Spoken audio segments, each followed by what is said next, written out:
పరమాత్మని అన్ని జీవులలోని దర్శించగలుగుతామంటే మనకి అహంకారము మమకారము పోయినట్టే లెక్క.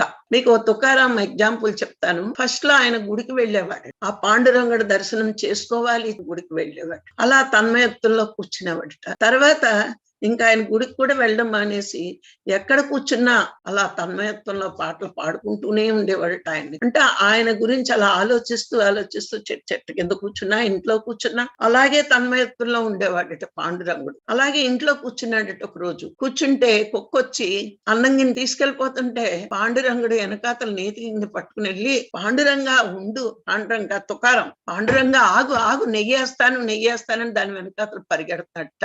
అంటే ఆ కుక్కలో కూడా పాండురంగణ్ణి దర్శించాడు. అంటే సమస్త జీవులలోని ఆ పాండురంగణ్ణి దర్శించాడు కాబట్టే అంతటి గొప్పవాడు. ఈనాటికి మనం అట్లాంటి వాళ్ళని చెప్పుకుంటున్నాం.